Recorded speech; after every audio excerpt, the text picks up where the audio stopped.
Ce programme vous est présenté par la région Grand Est. Face à la crise sanitaire, le Crédit Mutuel prend des mesures exceptionnelles pour ses clients professionnels et entreprises. Rendez-vous sur creditmutuel.fr.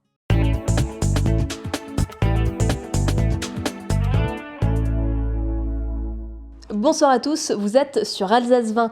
Bienvenue au sommaire de notre journal de ce mardi 19 mai. Avec la fermeture des restaurants et l'arrêt du tourisme, pas facile de s'en sortir pour les viticulteurs de la Route des Vins. Alors certains se sont lancés dans un système de livraison à domicile et de drive. Alors que leur usage tend à se généraliser dans les rues, la fabrication de masques continue, parfois très encadrée en atelier ou, comme nous le verrons, de façon plus artisanale à domicile. Et après 2 mois en sommeil, quelle perspective pour le secteur de l'automobile? C'est le grand format de ce soir. En 2 mois, les viticulteurs alsaciens ont perdu une bonne partie de leurs clients avec la fermeture des restaurants, cavistes et bars. Les touristes habituellement nombreux en cette période sur la Route des Vins sont également aux abonnés absents, mais le travail dans les vignes, lui, continue. Alors pour maintenir une partie de leur activité, certains se sont organisés pour développer Drive et faciliter la vente à domicile. Camille Roland. C'est une tournée un peu particulière. Bonjour. Depuis fin avril, Sylvia livre à domicile du vin. Dans son coffre, Riesling, Pinot Noir, vin nature ou encore crément, en provenance des caves de 30 vignerons bio de toute l'Alsace. Car avec le confinement et la fermeture des restaurants, pas facile pour les professionnels du vin d'écouler leur stock. Alors l'association de développement et de promotion de l'agriculture bio, OPABA, a monté cette opération afin de les soutenir. Les fameux créments, ils sont là. Voilà. Cette opération, elle a été lancée suite à des échanges avec des vignerons qui, face au confinement et donc à la fermeture des restaurants, ils ont perdu une grande partie de leur chiffre d'affaires. Et donc l'idée était de parler de cette situation-là et d'informer les Alsaciens cette situation critique pour les vignerons et de proposer donc de découvrir des vins bio d'Alsace et de proposer une livraison soit à domicile, soit dans des points de dépôt un peu partout en Alsace. Une démarche que Jean-Luc n'a pas hésité bien longtemps à soutenir. Je me suis dit pourquoi pas du vin, ça se consommera lentement au courant de l'année. Moi, si je peux aider modestement à mon niveau quelques viticulteurs, plutôt que de courir à travers les vignobles, en plus elle proposait la livraison à domicile. Avec déjà 30 commandes passées depuis le lancement du projet, les vignerons espèrent ainsi continuer à entretenir la relation avec leur clientèle. Et parmi les participants, Martine Becker et ses 2 frères. Installés depuis 1610, la famille Becker cultive du vin bio autour du village de Zellenberg. Mais depuis le début de la crise, le domaine est bien vide. C'est vrai qu'avant, je descendais quasiment des fois 3-4 fois par jour avec différents groupes à la cave. On en est au point que finalement, je crois, c'est même pas une facture par semaine. Donc, je veux dire, c'est quasiment du jamais vu. L'avantage qu'on a dans le vin, c'est que nous avons un produit qui n'est pas périssable et qui gagne à vieillir. Maintenant, le problème, c'est qu'à un moment, il faut quand même qu'on ait un peu de sous pour rentrer dans la caisse. Donc ça, c'est des bouteilles qui sont confinées. Ici, la vente directe au domaine représente 40% des ventes. Habituellement, touristes, cyclistes et clients réguliers s'arrêtent déguster ou acheter quelques caisses. En seulement 2 mois, Martine a enregistré des pertes de 50 000 à 70 000 euros de chiffre d'affaires. Mais pendant ce temps, la vigne, elle, ne s'arrête pas de pousser. Il faut s'occuper des pieds de vigne et de l'embourgeonnage pour assurer les prochaines vendanges. Comme vous le voyez, la vigne est belle, nos employés travaillent, donc il faut aussi les payer, plus les charges sociales. Je pense que tout le monde est impacté, et très gravement. Et donc c'est une question de survie de toute la filière. Ainsi, si les clients ne viennent plus, les viticulteurs ont décidé de venir à eux le temps de la crise sanitaire. Une crise qui devrait perdurer encore quelques mois pour les professionnels du secteur. Le masque est désormais obligatoire dans les transports en commun, mais aussi dans de nombreux commerces et marchés. Et qu'il soit jetable ou réutilisable, il en faut un certain nombre afin de pouvoir reprendre une vie assez normale. Leur fabrication n'est donc pas près de cesser et de plus en plus de structures se lancent. Exemple à Strasbourg, Adrien Laby. Objectif 200 000 masques par semaine pour cet atelier de confection qui n'existait pas il y a 15 jours. Installé à Lamennais par le groupe Altaïr, il est une des pièces du projet Résilience, la mobilisation des acteurs de l'économie sociale et solidaire pour la production de masques en tissu. 80 salariés ont été recrutés, parmi eux Maxime. Étudiant en philosophie, la crise du coronavirus est venue bouleverser sa vie. Mes cours vis-à-vis de la faculté qui n'ont pas pu reprendre, mes examens qui se passent à distance, j'ai aussi perdu mon petit boulot d'étudiant en périscolaire dans les écoles. Et donc j'ai voulu, une fois que j'ai vu cette annonce, j'ai décidé de candidater. D'autant plus qu'avec la crise actuelle, il y a pas mal d'employeurs, des secteurs qui ne recrutent pas de la même manière. Et donc c'était une aubaine aussi pour moi personnellement de pouvoir trouver ce petit job. Voilà. Au poste de découpe des élastiques, Nesrine, syrienne installée en France depuis 2 ans, cette maman de 4 enfants consacre ses journées à la confection de masques depuis le début de la crise. Le soir, en famille pour les habitants de son quartier et la journée à l'atelier. C'est pour les gens qui ont besoin. Alors je continue. Chaque jour, ça me plaît que mes enfants, que le jour que je rentre, ils me posent la question, ils disent maman, vous avez combien de faits aujourd'hui? Si je donne les chiffres, ils sont vraiment fiers de moi. C'est ça qu'ils me donnent le plaisir de continuer. Le groupe Altaïr rassemble différentes entreprises adaptées pour les personnes en situation de handicap et d'insertion pour celles éloignées de l'emploi. Avec cet atelier de confection, il réoriente son activité.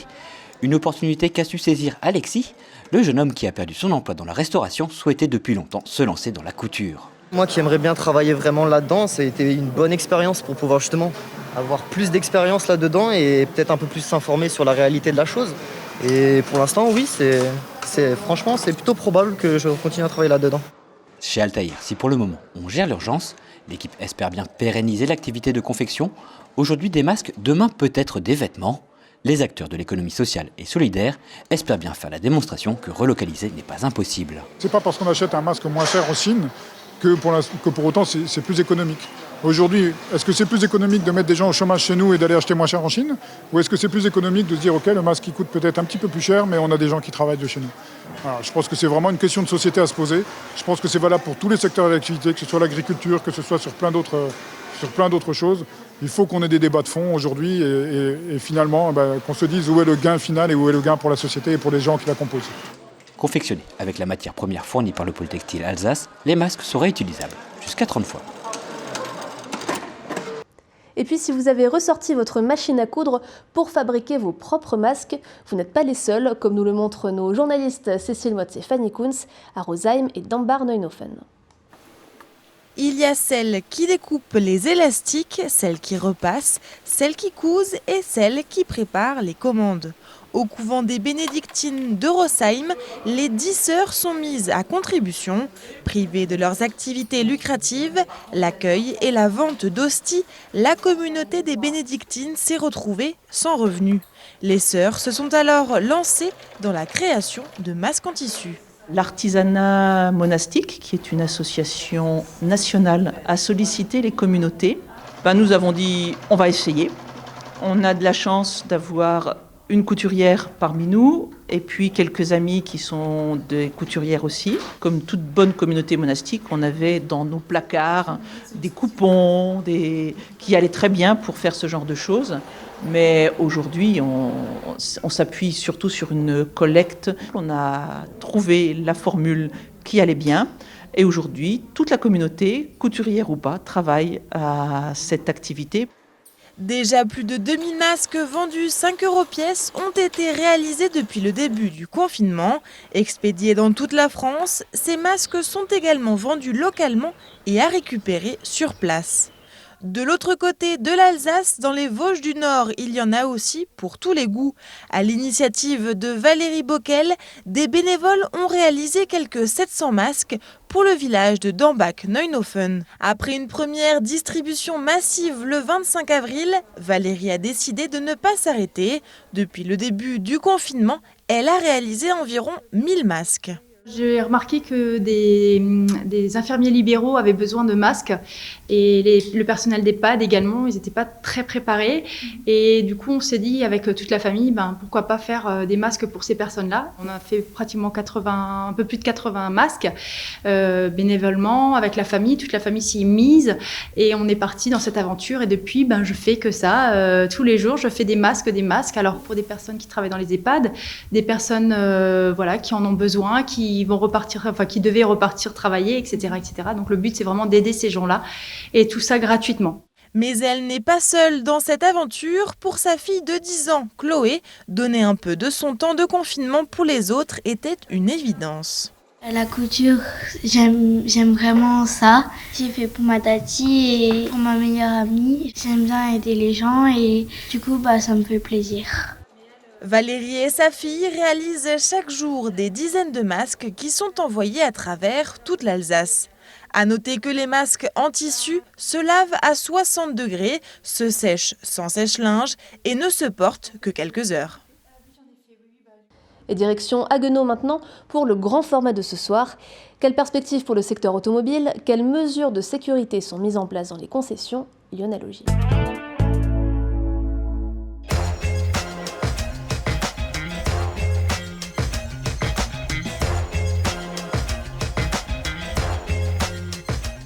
Grand format aujourd'hui sur le secteur de l'automobile avec un des acteurs incontournables de ce secteur automobile. Jean-Louis Buchès, comment allez-vous ?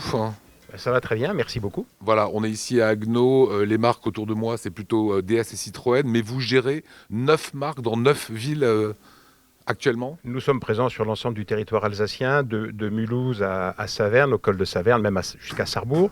Nous représentons 9 marques, effectivement, Opel, Hyundai, Kia, Citroën, DS, Volkswagen, Audi, Seat et Skoda, sur le périmètre alsacien. Tout le monde est confiné depuis 2 mois. Vous avez dû confiner et arrêter de travailler ? Alors oui, effectivement, c'est une situation inédite parce que le 15 mars, nous avons eu l'information, un samedi soir de porte ouverte, opération commerciale, donc de fermer nos entreprises. Donc 2 décisions immédiates, fermeture et mise en sécurité des bâtiments et information de tout le personnel. Du coup, vous allez arrêter pendant 2 mois ou vous avez quand même conservé une activité ? Alors, nous avons stoppé les activités pour lesquelles nous n'avions pas les autorisations et nous avons maintenu un service minimum sur nos services après-vente. Service minimum dans un premier temps à destination des professions liées directement au Covid-19, donc gendarmerie, les hôpitaux, les ambulances, les infirmiers, les médecins. Donc ça veut dire réparation des automobiles ? Absolument, donc service minimum pour l'entretien et la réparation des véhicules pendant toute cette période-là.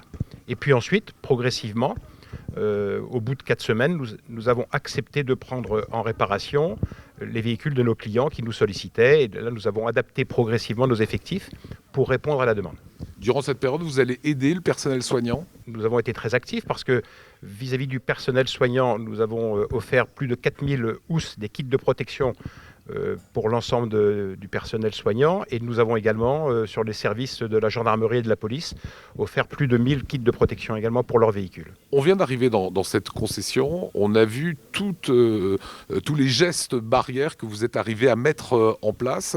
En fait, on peut dire qu'on réapprend à vivre dans un environnement que nous connaissons, mais avec des contraintes sanitaires élevées, parce que nous avons investi très rapidement. Le groupe Caravenu, à travers de sa centrale d'achat, nous a permis de disposer très rapidement de masques, de gants, de gel hydroalcoolique, de housses de protection, enfin de tout le matériel indispensable. Plexiglas à peu près partout. Plexiglas, comme vous avez pu le constater, sur toutes nos banques et sur nos bureaux.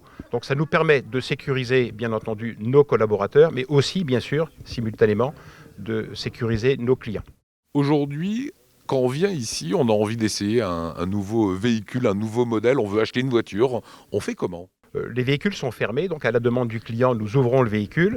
Le conseiller commercial nettoie les poignées de porte, le volant, le siège, le pommeau de vitesse, le tableau de bord. Le client prend place dans le véhicule, découvre le véhicule et lorsque cette découverte est terminée, nous procédons exactement à la même opération de nettoyage et de désinfection. Si jamais il veut tester le véhicule, il est tout seul dans la voiture. Alors, il y a 2 solutions. Soit nous le faisions déjà auparavant, on lui confie le véhicule avec des procédures bien entendu adaptées, ou alors le conseiller commercial prend place à l'arrière droit dans le véhicule pour accompagner le client, ce qui fait que les distances sanitaires qui nous sont imposées sont dans tous les cas respectées. Ça veut dire que le client dans la voiture a évidemment un masque. Le client a les protections, nous lui demandons de les porter, ça ne pose pas de problème d'ailleurs parce que c'est du bon sens. Et puis ça permet non pas d'oublier mais d'alléger un peu ce poids de l'anxiété qui entoure notre quotidien. Dernière question concernant l'économie automobile. Aujourd'hui, évidemment, il faut vendre des voitures. C'est le vœu pieux, j'imagine, que vous faites. Est-ce qu'on va faire des affaires ? Est-ce que les prix vont baisser ? Depuis quelques semaines, on évoquait quand même ce péril qui pointait le nez. Et aujourd'hui, au sein du groupe Caravenu, sur l'ensemble des marques, nous disposons de suffisamment de véhicules disponibles à être livrés immédiatement. Et nous profitons aujourd'hui de toutes les offres constructeurs, des offres très attractives, sur des véhicules disponibles immédiatement. Ça, c'est un vrai choix. C'est une offre, je dirais, exceptionnelle, compte tenu des circonstances. Plus de production chez le constructeur, mais nous disposons d'une disponibilité de véhicules attractifs dans des conditions extrêmement bien promotionnées. Et puis, vous retrouvez sur nos sites Internet le positionnement de nos véhicules d'occasion avec des positionnements très avancés en tête de gondole, parce que nous avons su aussi anticiper cette crise et ce redémarrage. Et en termes de remise, est-ce qu'on pourra compter sur un certain pourcentage, moins 10, moins 15 ? Sans rentrer dans le détail, les offres attractives que j'évoquais sont véritablement de belles offres, des offres qui, pas dire qu'elles sont sans précédent, mais il y a de belles affaires à réaliser. Dernière question, Jean-Luc Bouchès, comment vous voyez l'avenir maintenant, ce déconfinement, la suite du Covid ? Je reste confiant parce que les pouvoirs publics nous accompagnent quand même de manière aussi très active. Les clients ont déjà repris de bonnes habitudes parce qu'en un peu plus de 48 heures, on a constaté quand même des comportements au niveau du standard téléphonique. Il y a une vraie attente de la part de la clientèle et je reste quelqu'un d'enthousiaste et donc de très confiant pour l'avenir. Et tout de suite, l'image du jour, Oliviane. L'écomusée d'Alsace, plus grand musée vivant à ciel ouvert de France, est aujourd'hui fermé jusqu'à nouvel ordre.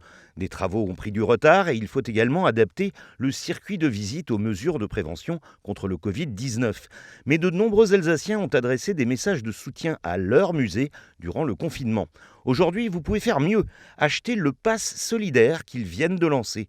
Pour 145 €, qui permettent à l'écomusée de faire face dès aujourd'hui à des problèmes de trésorerie, vous pourrez accéder à 5 personnes autant de fois que vous le souhaitez jusqu'en novembre 2021. Fin de ce journal, mais restez sur Alsace 20. Dans quelques instants, la chronique littéraire de Martial Debrief, le magazine Le Tour des Cantons, mais tout de suite la météo présentée par Célia Mérimèche. Moi je vous donne rendez-vous demain, toujours sur Alsace 20.